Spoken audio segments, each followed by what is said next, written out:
কিতাবের মধ্যে এসেছে ইদ্রিস আলাইহিস সালাতু ওয়াস সালামকে জিজ্ঞাসা করা হচ্ছে মৃত্যুর যন্ত্রণা কত কঠিন। তো হযরত ইদ্রিস আলাইহিস সালাতু ওয়াস সালাম বলছেন, দেখো মৃত্যুর যন্ত্রণা এমন কঠিন, যদি কোন একটা সুস্থ সবল মানুষকে একদিকে কেটে দেওয়া হয় আর অপর দিক দিয়ে যদি তার ওই কাঁচা চামড়াকে টেনে টেনে বার করা হয়, আর বার করার পরে তার ওই শরীরে যদি লবণ ছিটিয়ে দেওয়া হয়, যেমন কষ্ট পাবে মৃত্যুর যন্ত্রণা এর থেকে আরো অনেক কঠিন। আমাদেরকে এটা বিশ্বাস রাখতে হবে। আল্লাহ পাক কেন ওখানে বললেন? এই জন্য বললেন যে দুনিয়াতে যতগুলো মানুষ আছে, 18,000 মখলুকাত, যত হাজার হাজার যে আল্লাহ রাব্বুল আলামিনের সৃষ্টি আছে, সবাই কিন্তু এই মৃত্যুকে ভয় পায়। ভয় পায় না? সবাই এই মৃত্যুকে ভয় পায়। সম্মানিত আমার মুহতারাম হাজরিন, দুনিয়াতে যতগুলো মানুষ আছে, সে নাস্তিক হোক আর ইহুদি হোক আর খ্রিস্টান হোক, জৈন হোক বুদ্ধ হোক, প্রত্যেকটা মানুষ এই মৃত্যুকে ভয় পায়। দূরে পবিত্র কালামুল্লাহ শরীফের মধ্যে 6666টা যে আয়াত আছে, যদি কোনো মানুষ, অনেক মানুষ এমন আছে যে এই 6666টা আয়াতকে অস্বীকার করে, এর প্রতি বিশ্বাস রাখে না। অনেক মানুষ দুনিয়া থেকে চলে গেছে যে এই কোরআনের প্রতি তাদের আস্থা ছিল না, বিশ্বাস ছিল না, ঈমান ছিল না। এমন তো অবস্থায় দুনিয়াতে অনেক মানুষ আছে যারা এখনো পর্যন্ত কোরআন শরীফের এই 6666টা আয়াতকে বিশ্বাস করে না। আগামীতে এমন মানুষ অনেক থাকবে যারা এই কোরআনকে বিশ্বাস করবে না। কিন্তু এই 6666টা আয়াতের মধ্যে একটা আয়াত এমন আছে যে আয়াতটা প্রত্যেকটা মানুষ, দুনিয়াতে যতগুলো মানুষ এসেছে, এখন যতগুলো আছে এবং আগামীতে যতগুলো মানুষ থাকবে, ওই একটা আয়াতকে সবাই বিশ্বাস করে। সেটা কি? সেটা হলো কুল্লু নাফসিন যায়িকাতুল মাউত। কি সেটা? মৃত্যু। মৃত্যু। দুনিয়াতে অনেক বড় বড় নাস্তিক চলে গেছে, অনেক বড় বড় নাস্তিক চলে গেছে। ঐতিহ্যবাহী ঐতিহাসিক নাস্তিক সালমান রুশদি, অগণিত তার হাতে কিতাব লেখা আছে। এই সালমান রুশদি, আরেকজন ঐতিহাসিক নাস্তিক আছে ডক্টর আব্দুর রশিদ। এই দুনিয়াতে যত বড় বড় নাস্তিক আছে যারা আল্লাহকে বিশ্বাস করে না, কোরআনকে বিশ্বাস করে না, কোরআনের যে 6666টা আয়াত তারা বিশ্বাস করে না, কিন্তু ওই সূরার আয়াত যেটা আছে কুল্লু নাফসিন যায়িকাতুল মাউত, প্রত্যেকটা মানুষকে মরণের স্বাদ চাখতে হবে, এই আয়াতটা সবাই বিশ্বাস করে না? সবাই বিশ্বাস করে। অনেক আছে, যেমন কিছুদিন পূর্বে জাবেদ আখতার, সোশ্যাল মিডিয়ার যুগ, আমরা সবাই অবগত আছি। জাবেদ আখতার এবং মুফতি শামাইল নাদবির একটা ডিবেট হয়েছে। কি ডিবেট? যে জাবেদ আখতার সে প্রমাণ করবে যে গড নেই, আল্লাহ নেই। মুফতি শামাইল নাদবি সে প্রমাণ করবে যে হ্যাঁ, স্রষ্টা আল্লাহ আছে, এটা প্রমাণ করবে। ওই জাবেদ আখতার ডিবেট করতে করতে শেষ পর্যায়ে চুপ হয়ে গেছে, লাজবাব হয়ে গেছে, কোন রকম অ্যানসার আসে খুঁজে পাইনি।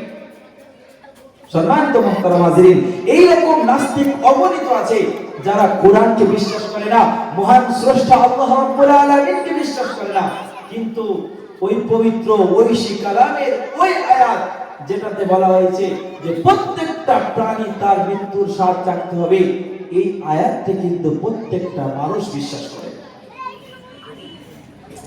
ঠিক তেমনি ভাবে আমাদের মৃত্যু আসবে একদিন।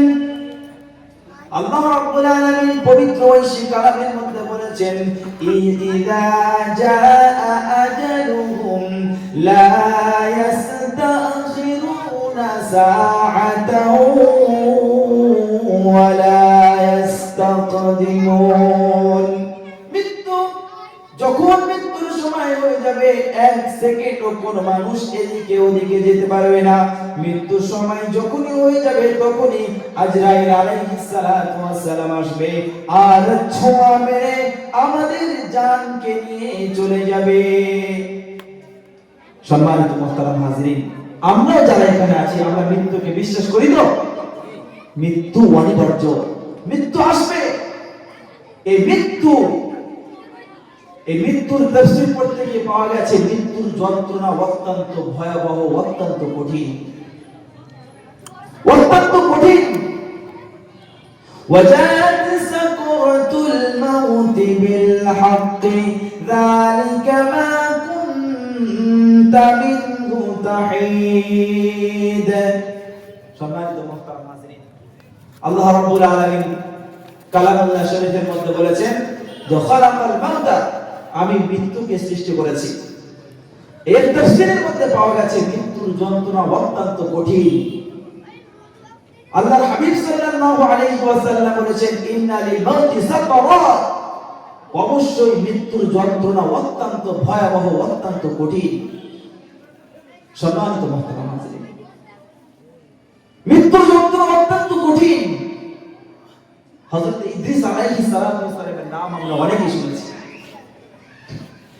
ইদ্রিস আলাইহিস সালাম মৃত্যুর যন্ত্রণা কেমন কঠিন এটা জানার জন্য আল্লাহ রাব্বুল আলামিনকে বলেছেন, আল্লাহ আপনার যে মৃত্যু জান কবজ করে যে ফেরেশতা আজরাইল, এই আজরাইলের সঙ্গে আমি বন্ধুত্ব করতে চাই।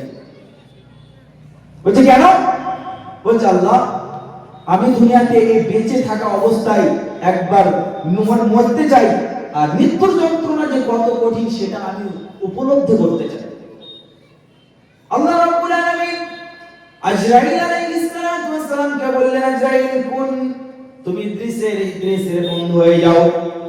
আজরাইল আলাইহিস সালাম দুনিয়াতে চলে আসলেন। ইদ্রিস আলাইহিস সালামের সঙ্গে মোলাকাত হয়ে গেছে। ইদ্রিস আলাইহিস সালাম বলছেন, বন্ধু আজরাইল, এই দুনিয়াতে বেঁচে থাকা অবস্থায় আমি একবার মৃত্যুর যন্ত্রণা উপলব্ধি করতে যাচ্ছি। সুতরাং আমি এখন জীবিত আছি, আমার উপরে মৃত্যু ঢেলে দেওয়া হোক, আর মৃত্যুর যন্ত্রণাও ঢেলে দেওয়া হোক, আমি যেন বুঝতে পারি যে মৃত্যুর যন্ত্রণা কত কঠিন। আজরাইল আলাইহিস সালাম বলছে, এ কেমন বন্ধু আমি পেলাম যে দুনিয়াতে বেঁচে থাকা অবস্থায় যে মৃত্যু যাচ্ছে, মৃত্যুর যন্ত্রণা বোঝার জন্য এ কেমন বন্ধু আমি পেলাম। আজরাইল আলাইহিস সালাম বলছেন, হ্যাঁ বন্ধু, আমি বেঁচে থাকা অবস্থায় মৃত্যুর যন্ত্রণাটা কেমন সেটা একবার উপলব্ধি করতে চাই। সম্মানিত মুহতারাম হাজিরিন, হযরত ইদ্রিস আলাইহিস সালামের মৃত্যু কোলে ধরে ফেলা হলো, মৃত্যুর যন্ত্রণা দেওয়া হলো। মৃত্যুর কিছুক্ষণ পরে আবার হযরত ইদ্রিস আলাইহিস সালামকে জীবিত করা হলো। সম্মানিত মুহতারাম হাজিরিন, মৃত্যু আমাদের অনিবার্য, মৃত্যুর কোলে ঢলে পড়তে হবে আমাদের, কিন্তু মৃত্যুর যন্ত্রণা অত্যন্ত কঠিন।